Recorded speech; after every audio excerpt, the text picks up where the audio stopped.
Do you feel like you've lost your motivation and you're drifting endlessly in life? Then this message is for you to help you get re-inspired, reconnected with your dreams, and back in flow to think better and live better. Here is Hilda and Team Sabiti vividly breaking down ways how to unapologetically be successful in life. The Coach. Give yourself permission to live a life you deserve.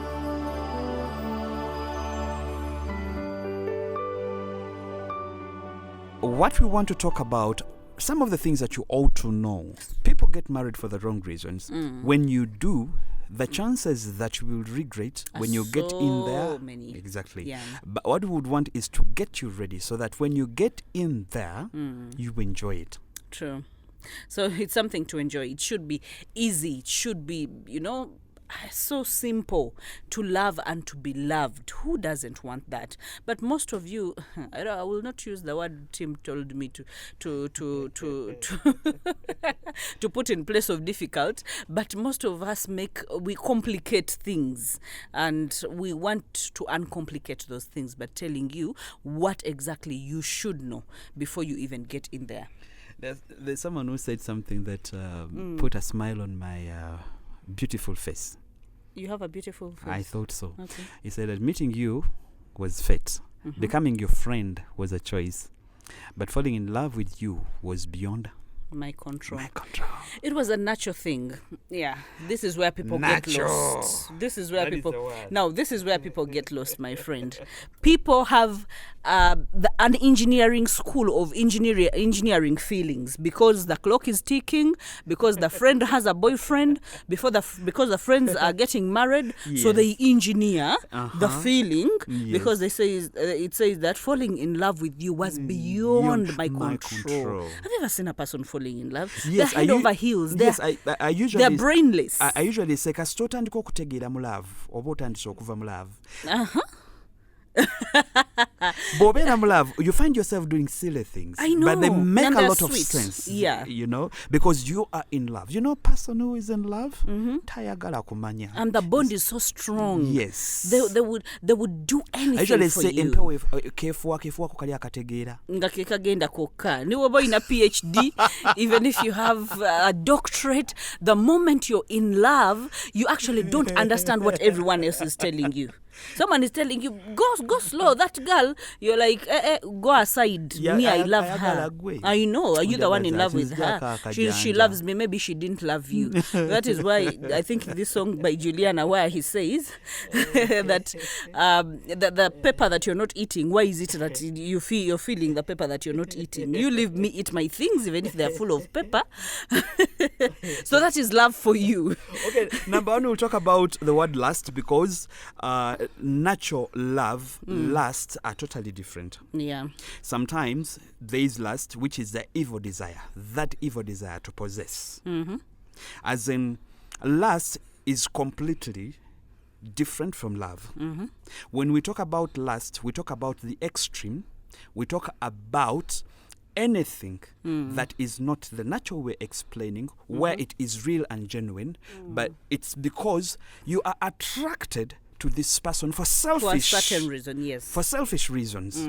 And it is the selfish reasons that are drawing you to this person. But it's not because you've really fallen in love with them. Yeah. But when you saw them passing and their bum looked it was good, shaking. you followed the bum. You did not follow the person. Yeah, you followed the cleavage, not the person. Yes. Something attracted you. Yeah. Something brought you close, okay? And you thought you were in love. Now, the only question here is, what happens when the bum is gone? I know. That you means run away. The feeling goes away. Lust is short-lived. Very. It's an evil desire and it's a sexual desire. True. Because love is a full package. It's a full package. Yeah. Love, I usually tell people, and I think people usually laugh at the way I explain love, because love will want the starter of it, it will want the main course of it, and it will want the dessert. But this is what happens. Lust will want the starter and then it will run. It doesn't want main course, because main course is, there's problems, there's settling down, there's trying to understand each other. Simanyi silent treatment, Simanyi you didn't call me, Simanyi you didn't what. Lust does not want that. Lust wants everything on a silver platter, as in dance, pakachini, shake that thing, and then let's go do business. Now, sometimes, and after that, go. Yes, sometimes people confuse the two. Most people end up lasting, but not knowing that it's just lust. Yeah. The other is an infatuation. Yeah. We think we're in love, but we are not. Yeah. Okay? We are drawn to them for a reason. So we pursue for that reason. When we achieve that reason, the feeling goes away completely. We get bored, we get nagged, You we want slow something down, different. and we start looking for something different. Now, you as a girl, you must know that this person is not interested in me. There's something else that he's looking for. You must have that eye. And these days, even a boy, you must know that that woman is wooing you or chasing you for the wrong reasons, just to bed you and there's go. some young men that I've met who've actually confessed that, She lusted after me. Yes, all that she wanted was my Sex, thing. yeah. Yes, nothing else. And most cases, these women who are actually married. Yes. Because this particular boy I was talking to was actually striving, was really, really in a real confrontation and a fight, a struggle with a married woman. He only finds out that it's a married woman after some time, and he's like, you know what, I cannot do this, And the woman is like chasing. joking. You will. You started this, you have to go all the way. But truthfully, the woman was not really interested in him. All that she wanted was the thing. Okay, I just made faces at that word. But this is what's happening in the world today. Now, the moment you do not differentiate, this is what happens. It's a two-way. You who is being chased, you should be able to read the red flags of the other person being lustful and not in love. And you who is chasing, you have to know what exactly do you want, so that you do not lust or be infatuated by the other person. How do you measure that this is true love that I feel for this person? Now, true love is not attached to anything. It's not attached to a body part. It's not attached to the attraction is a soul-to-soul attraction. You feel you cannot do without this person. You feel even if they put ultimatums, even if they tell you that, you know what, not touching me before this, you feel like, you know what, it's okay as long as I'm beside Some you. of the issues we've always handled here, okay, people ask this question. His yardstick for love is sex. Should I give in? That is lust. That is lust. It's a red flag. When someone insists that they want sex, when you've actually made it clear to them that we cannot have sex Before until we marriage. are married, Yeah.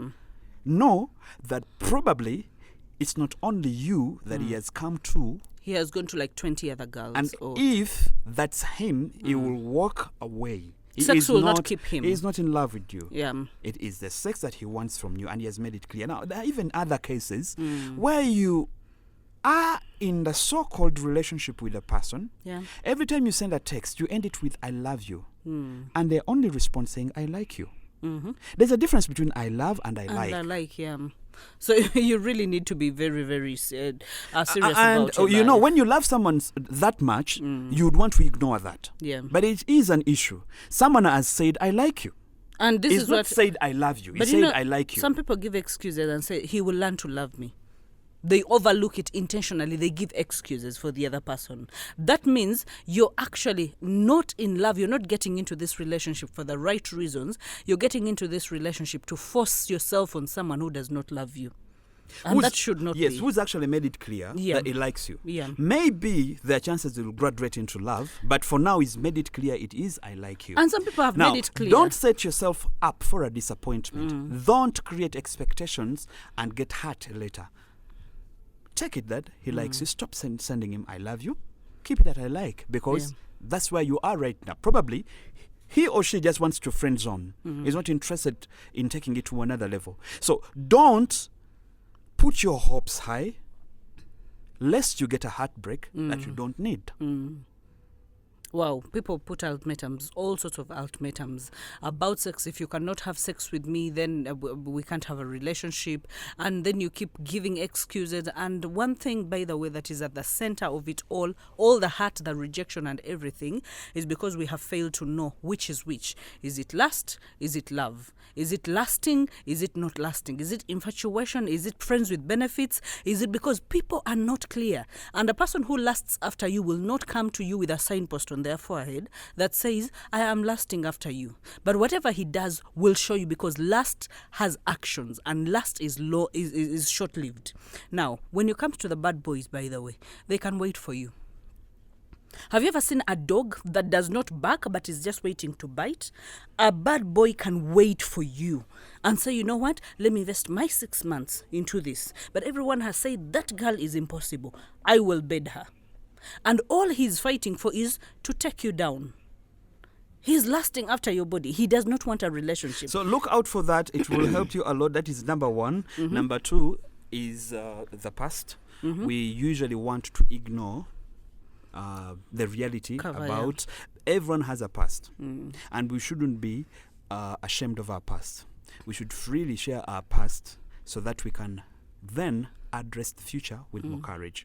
Now, there is this tendency where someone deliberately lies about their past. Now, when you lie about your past, be sure that you will always carry it with you everywhere you go, because you'll be on your tiptoes, and it will come and biting. You don't want your partner to know about your past. For example, if you had children in the past, the truth here, whether you like it or not, at a certain point, it will come out that you actually had children. Yeah. Why? Because these children will always need their mother, or they will always need their father. Now, when you freely share that information with your partner, you open up your heart for either acceptance or rejection. And be willing to listen. But the rejection here is a proud rejection. Yes. You were proud about your past. You did not hide it. Mm-hmm.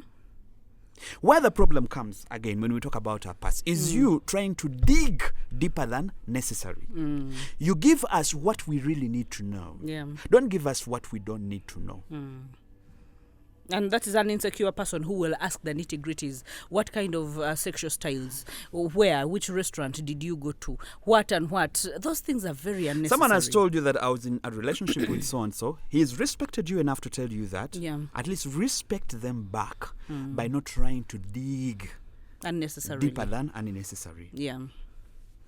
So what we're trying to say is you have the power. If you're out there and you're listening, you have the power over your life. When you talk about the disclosure, you can disclose. You can have a magnitude, an extent to which you disclose about your past. And when you disclose and the other person discloses, you should be able to close those chapters and put them aside. Unless something emerges where you need to talk about it, not quarrel about it, not blame the other person about it, because you were not in their lives by the time those things happened. So you can wrap up that part. Actually, the mutual respect here, you gain a lot when you disclose. If that person, is into you for the right reasons, he will actually end up respecting you more, because you trusted them enough to tell them that you're not a virgin. Why would you have to wait? I've been to places where someone is accusing another for lying to them that they were virgins. A wedding night. You understand? You have already started off your marriage with a lot of issues. Yeah. Because you lied that you were a virgin only to find you are not. That man will always look at you in that light. It will never go away. It will never go away. But when he comes to you and you tell him, I'm not an angel. Yeah. I have a past. Yes, I have a past. I had men, yes, and we had sex. Yeah. You are one step in the right direction. If he's looking for an angel, you're only telling him, I'm not the angel you're looking for. Yeah. Go find that angel. And this goes mostly to our Christian friends. Exactly. They usually think that, you know what, no one should have a past and we should all be clear, we should all be... No.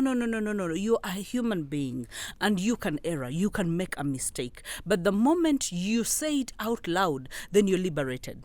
You're free. If the other person walks away, so be it. You are free that you said the truth. Relationship is a two-way thing. Exactly. And then when it comes to our Muslim brothers, I know according to the Quran, you can have up to 4. women, provided you have all that it takes to support the 4, if you can. I think that's what it says. I think that, that's what it now, says. we usually have this issue.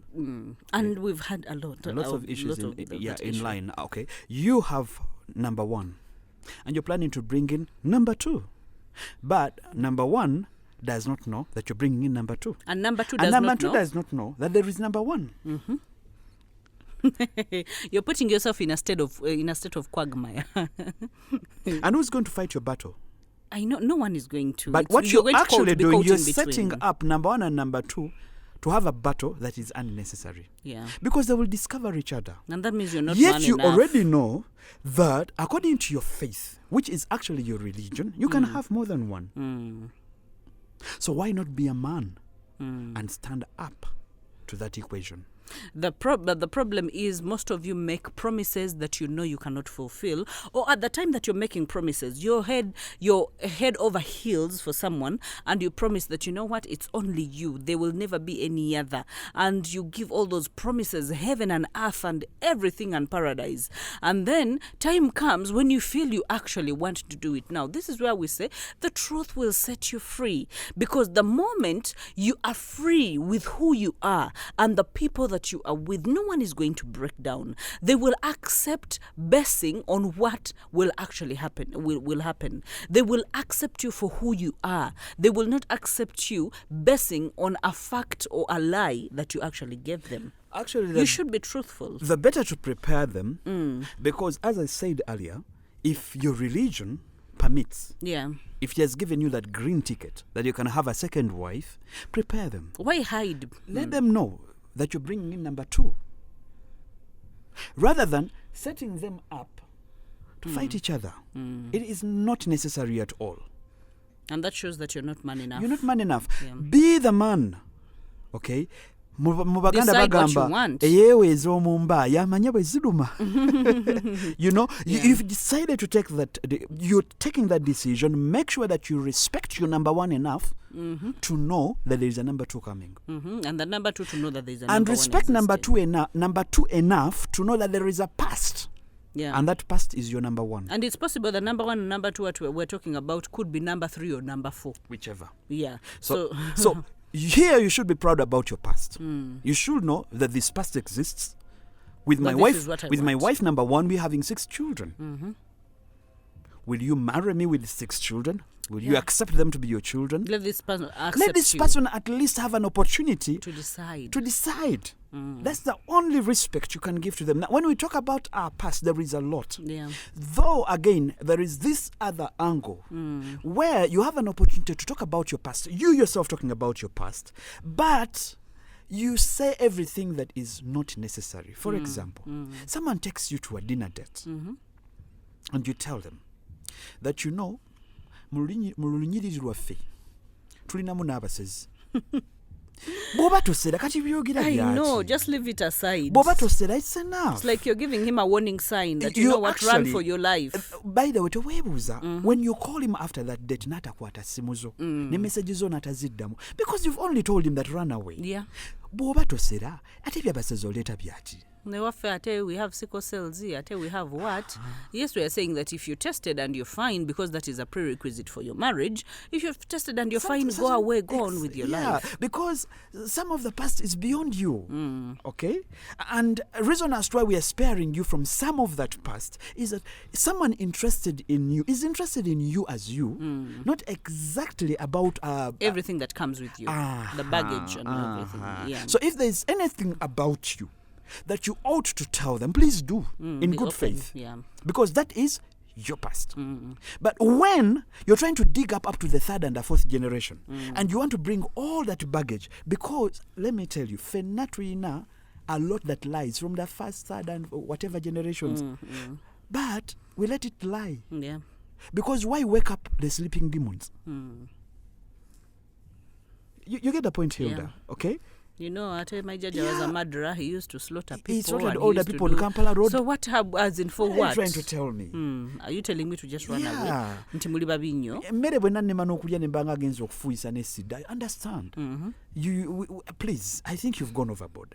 So there are some people who have a weakness The boogera past, yeah, nnyo. they Yes. speak. So when you have to talk about your past, talk about the fact that either you've been in a relationship or you've been married, you have some children. If you're HIV positive, tell Say them, it, you I say am it. HIV positive. Yeah. And if they run away, it's okay. It's okay. You'll get someone that belongs Exactly. to you. Because lying to them is another thing. Yeah. You don't want them to get the disease. Yeah. You will live with that guilt for the rest of your life. Tell them the truth that ndi mulwadde. Okay? And by the way, we're planning to do something. Yeah, and I don't know whether it's the right time to bring that up, but we're planning to do something where we those kind of meetings are group sessions that are specialized for particular kinds of people. Yes. Okay? The addicts. We have requests on our table. Yes, several. So HIV, we HIV, blah, blah, blah, There's so many who are HIV positive who would want to meet fellow HIV positive people and get them for partners and marry. Yeah.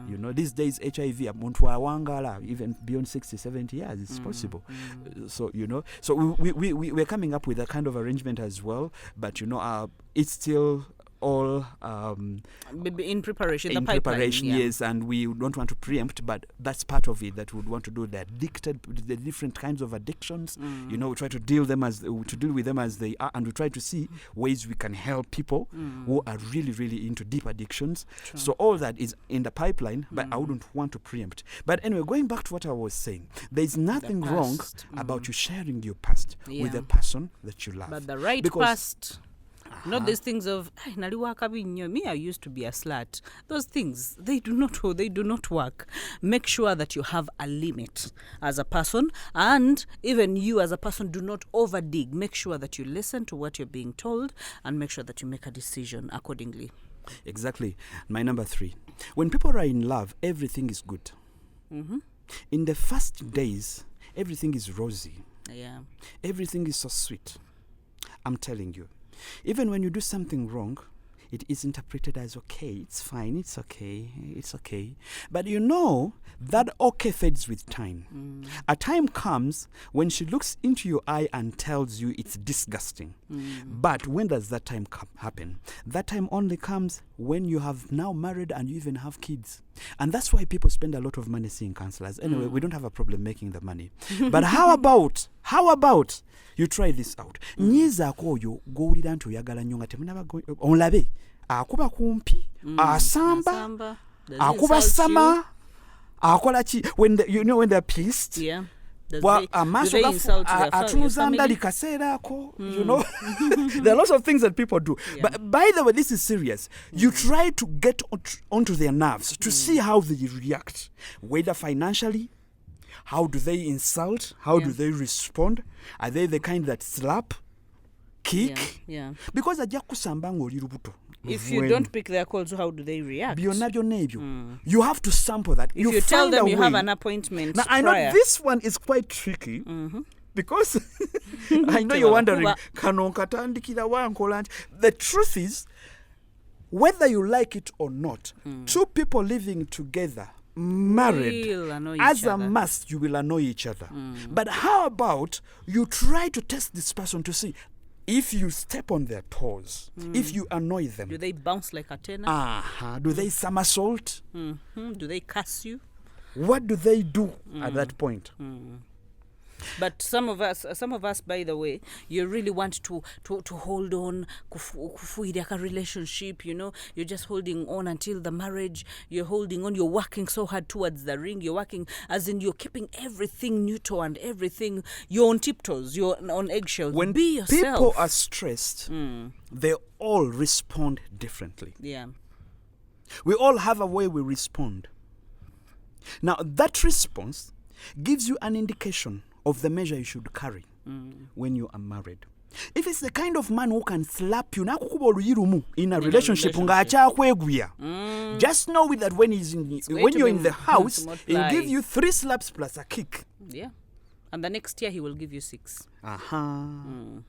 That's a multiplication. And the year after that, That's true. It's a bitter pill, but yeah, it's it's a bitter pill, but it's so. If you have you're in a relationship right now, and they've ever told you go back from where you're coming from, this is really a warning or something that should be a red flag if the person goes into the extremes. But if a person is still within line, then you know that you have a husband, you have a wife, you have someone that will not just throw you away. You have a person that will have your back even when things go bad. You have a person that will tell you that, you know what, we will find a solution, we will work through it. We have a person who will see something bad and will say, you know what, let's handle it a different way. So that's when you know that I have a human being and this person is really good. I cannot afford to lose this person. So that calls for being consciously available in a relationship to see those red flags, not to be that person who is pursuing a and very desperate, because the moment you're desperate, you're not going to see any of these things. By either way, you need to know. I think I like the bit where you said consciously. You know, you try. Yeah. You know, not only read what you want. Yeah. Or only observe what you want. You must go a little deeper to observe a few things that may not exactly be good, yes, and be surface. You know, there is what we want to put on the surface. I don't know whether you've come across some people who will smile, but they're not exactly smiling. Yeah. So we read beyond that. We're like, that is a plastic smile. It is not actually a smile. You know, and we were talking today. Was it today morning or yesterday? I don't remember. And someone was trying to say that between someone's speech is a body language, and that body language speaks a lot. Yeah. You know, and at times you have to have that kind of skill where to you can read their body language and know what they're trying to communicate. Okay, what they're trying to tell you. They're actually alerting you. They're helping you. So relationships are meant to be really rosy, that rosy. But you watch out for some of those red flags. Yeah. Get onto that, at least step a little bit with wisdom, by the way, okay? And know how they react. It will help you know the kind of thing you're setting yourself for. Yeah. Because you don't want to get in there only to realize that I can't handle, it's too much. I think that's why people divorce day in and day out. Divorce here, I mean, like in the rest of the world, is at the highest peak because people do not take enough time to dig into each other, to know the kind of person they are giving their life to, or the kind of person and all of a sudden they make huge commitments and off they go into a marriage without knowing any kind of expectation. Discussing children. It is another. How many children do you want? Versus how many you want. When you don't do that, it becomes an issue. It becomes a serious issue between the two of you. It will cause unnecessary tension between the two of you when you're married. Because you probably wanted 2 as a woman, and the man wants 4. You realize with the time, you begin to have that exchange. Yeah, unnecessary. That is not really necessary. Because you think you as a woman, 2 children are enough. Yeah. And your man thinks I need more. I need 4. Yeah. So how about you nail that even before that time? We had an experience with a couple. In the same, the man wanted few children and the woman wanted more. Now, at that point, the man in his previous relationship had gotten children. So he wanted few. Yeah. But the woman wanted more because this was her first relationship.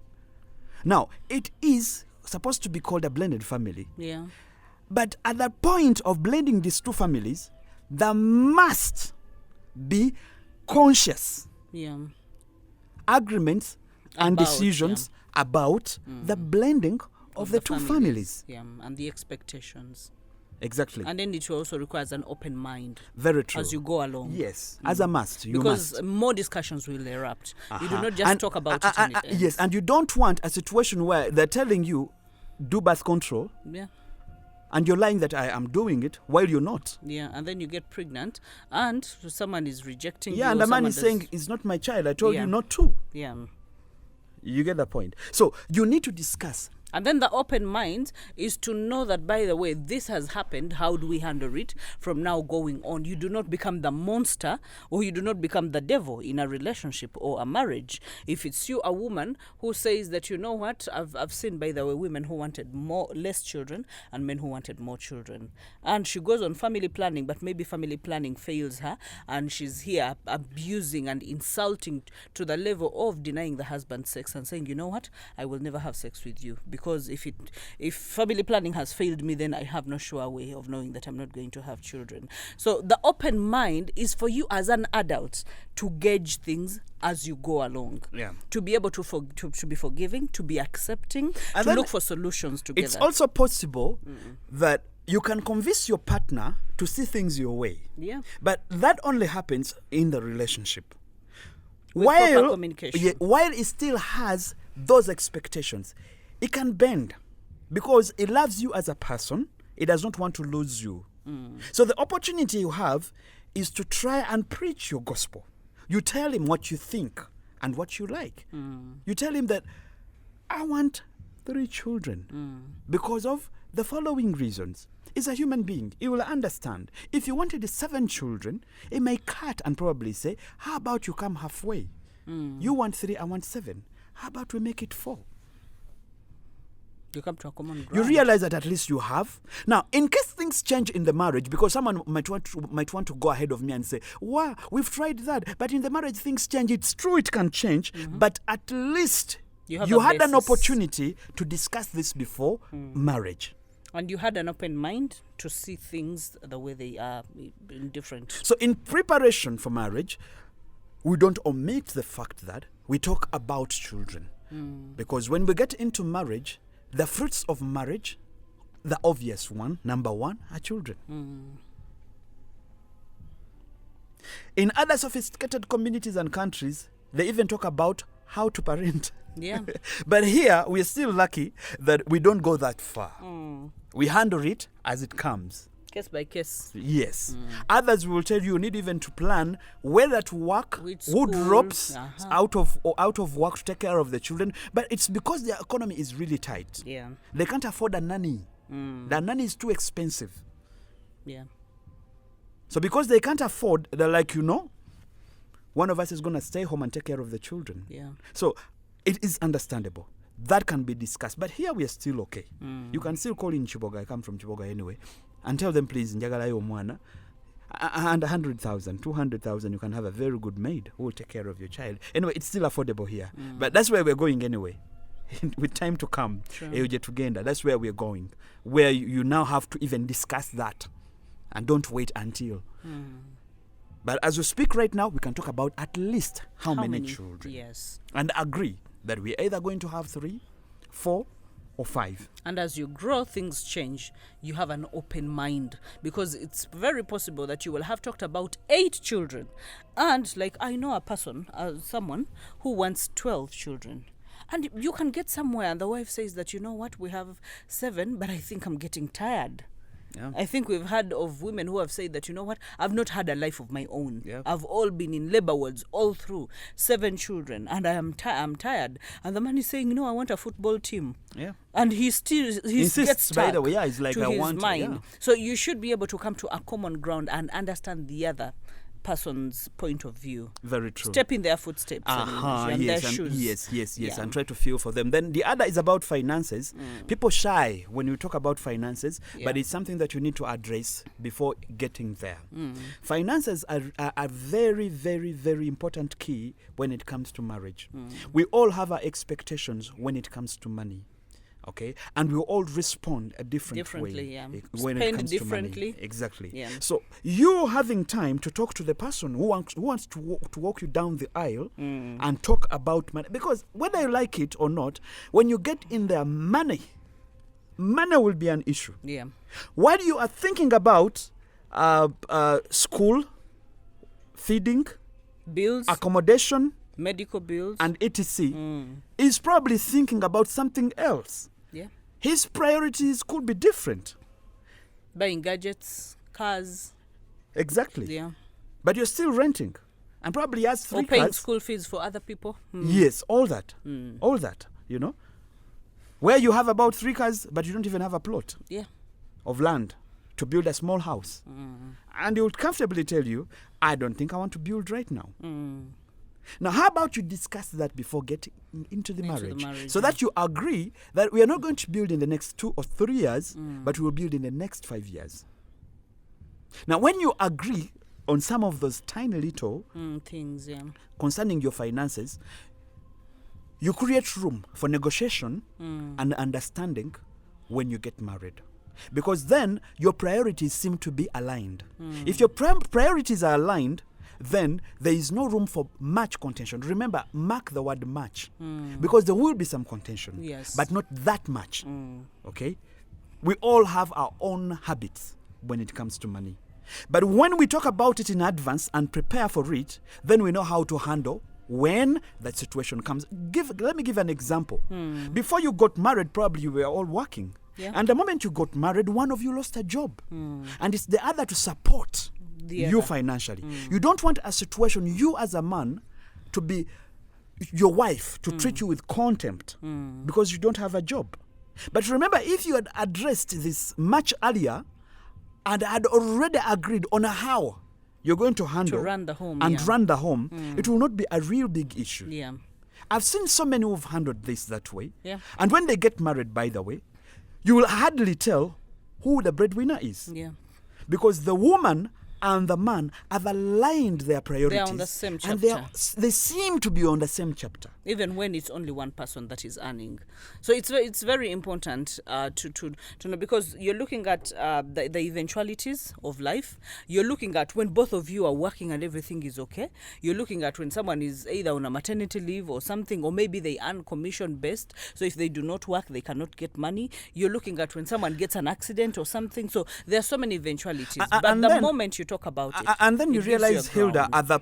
at that point, when we sit and talk, okay, and agree that we are going to live in a house of 1 million shillings, Yeah. and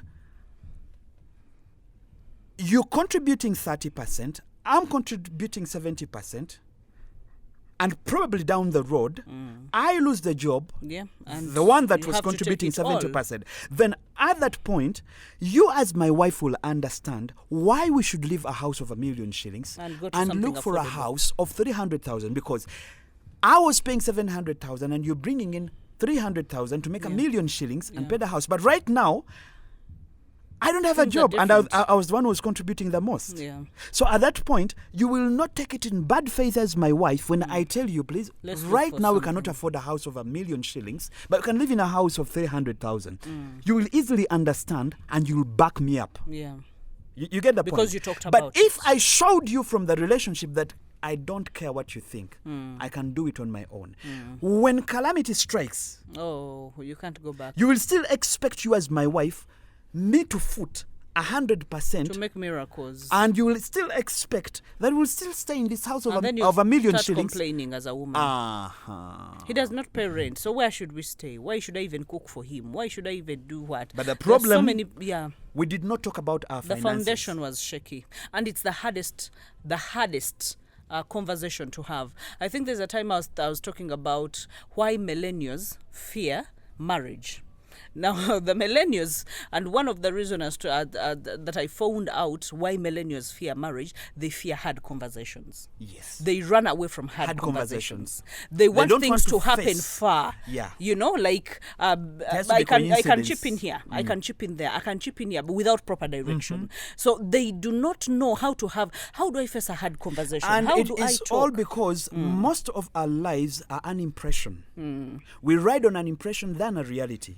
Yeah. We do not want to face the bitter truth about who we are. When we look at ourselves in the mirror, we want to convince ourselves that we look different. Yeah. We don't want to accept the real image that we see in that mirror. Yeah. Yet it is the reality, it is the truth, that if that's how I look, that's me. Yeah, and it's not going to go away. And if It's I am not to going change that image, then I have a lot of work to do to better myself, to look better than that. Rather than convince myself and convince you my look head otherwise. that I look otherwise. I know, but whoever looks at you, they see a different Sees thing. a different thing. The reality. Now, finances a real issue Yeah. in any marriage, in any relationship. And I can assure you, the earlier you disclose, the better. Now, some men have been taught that Do if not. you do, then you are a weak man. I'm telling you. You're stronger when you can face your wife and tell your wife that, honey, Today, even the car that I drive is a loan. yeah, things are not easy. Yeah, it is a loan. And I make 500,000 shillings a month. So all that money goes to the loan, and I don't expect an And I income don't for the next 1 month. Yes. Your wife will appreciate you. Your friend will appreciate you, will respect you. And will your friends take will you. ask you, how did you do it? But she'll be like, we're in That's this together. what we call strength. Yeah, you prepared yourself. You are prepared. To stay connected with a coach, call 0757 117 117 or 0784 331 331. On social media, it's Bahati Hilda or Team Sabiti. You can even email us at bahatihilda@gmail.com.